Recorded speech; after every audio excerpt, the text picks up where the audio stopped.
Welcome to Democracy Now!, democracynow.org, The War and Peace Report. I'm Amy Goodman. The Libyan government's claiming at least 31 people have died in the most sustained NATO bombings of the Libyan capital, Tripoli, to date. The death toll has not been independently verified. Libyan government spokesman Musa Ibrahim said the dead included civilians. Today, we have lost 31 martyrs from the center of the city in Bab al-Aziziyah, the outskirts of Tajura and Tariq al-Matar. Some of these 31 were guards guarding the buildings that they were hit. Some of them were passers-by. Some of them were totally innocent civilians.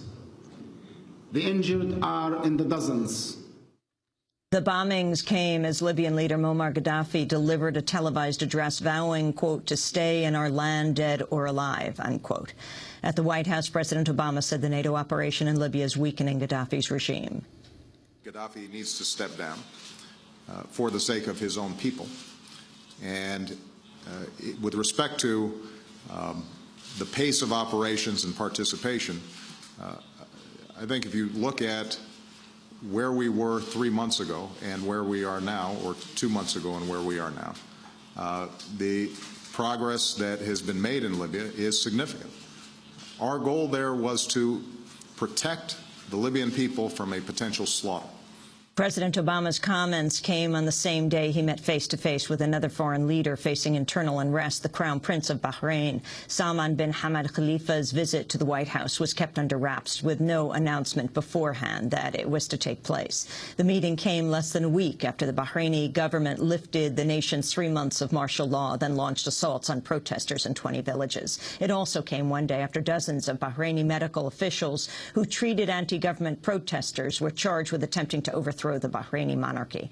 A White House statement about the meeting made no mention of the Bahraini crackdown. Bahrain is a key U.S. government ally and home to the Navy's Fifth Fleet.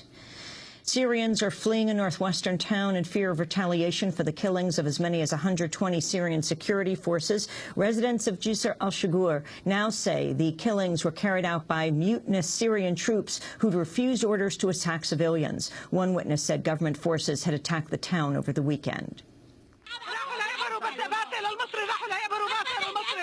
They went to bury Basil al-Masri and they started firing at us from the post office building.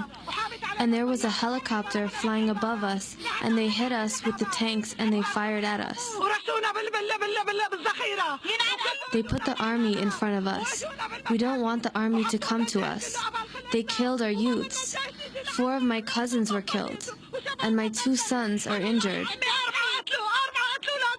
A top UN official has criticized Israel's killings of unarmed demonstrators on the Syrian border. Up to 40 people have been killed and hundreds wounded in 2 separate Israeli shootings of unarmed protesters in the Golan Heights in the past month. 23 people were killed after crossing from Syria into a buffer zone this past Sunday. In a statement, the UN High Commissioner for Human Rights, Navi Pillay, said, quote, the use of live ammunition against allegedly unarmed protesters, resulting in large numbers of deaths and injuries, inevitably raises the question of unnecessary and excessive use of force.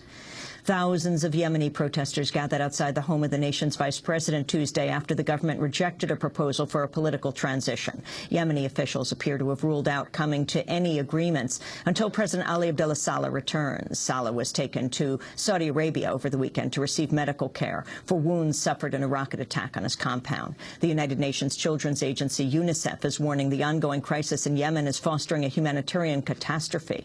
Already one of the poorest nations on the planet, Yemeni residents are now struggling with widespread water and fuel shortages. Half of Yemeni children suffer from stunted growth, the highest rate in the world. Some 15,000 people have already uprooted by the nation's violence, but the UN fears that number could rise to as much as 40,000. The majority of the displaced are women and children.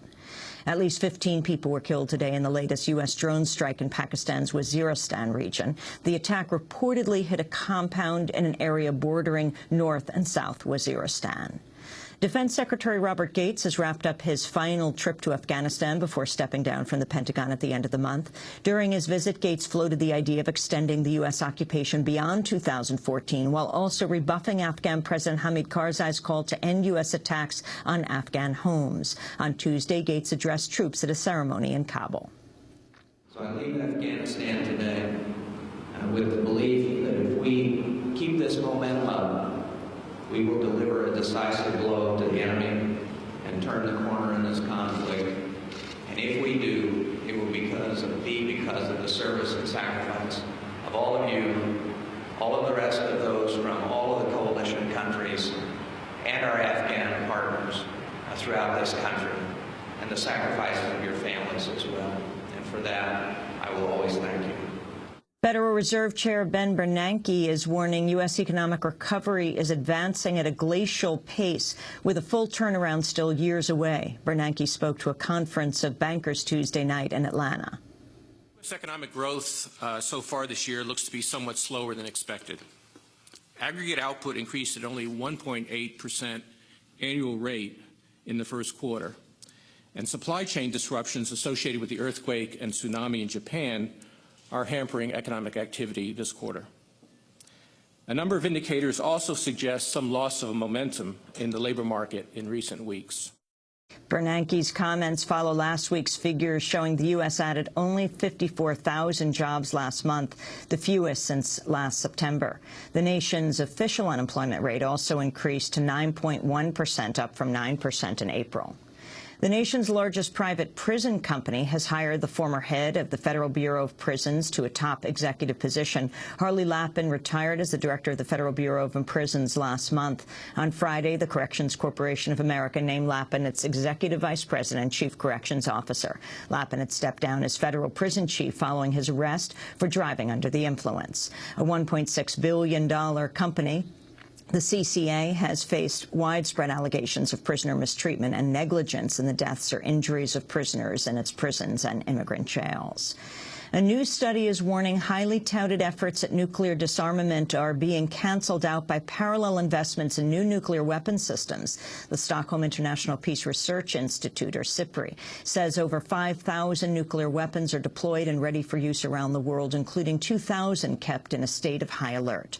The world's 8 nuclear powers, Britain, China, France, India, Israel, Pakistan, Russia, and the United States, possess over 20,500 nuclear warheads. Because of new weapons spending, the study warns, quote, it seems unlikely there will be any real nuclear weapon disarmament within the foreseeable future. In Haiti, at least 23 people have died and scores of others are missing after torrential rains set off devastating flooding. Most of the deaths came in the nation's capital, Port-au-Prince. The crisis has worsened with a large number of people living in tent communities and temporary shelters following the devastating earthquake of January 2010. Haiti's bracing for more deaths with hurricane season just beginning. The United Nations is warning global food prices are expected to remain high for the rest of the year and beyond. In a biannual report, the UN Food and Agricultural Organization says dwindling stocks and modest gains in crop yields will prevent a reduction in food prices to more sustainable levels. Earlier this year, food prices hit levels seen during the 2007-2008 food crisis that sparked unrest in poor nations worldwide. And New Jersey Governor Chris Christie has announced a deal that will radically scale back public broadcasting produced in his state. Christie's administration has agreed to place the publicly owned New Jersey network under control of New York's public broadcaster, WNET-TV. The deal will mean the firing of all 130 of New Jersey Network's employees, though around 20 will be hired to produce content for the new station. It also contracts the private Caucus Educational Corporation, owned by the son of a well-connected New Jersey political power broker, to provide 20 hours of television content per week. Governor Christie has also reached separate deals to sell all 9 of New Jersey Network's radio licenses to Philadelphia's WHYY and New York Public Radio. And those are some of the headlines. This is Democracy Now!, democracynow.org, The War and Peace Report. I'm Amy Goodman.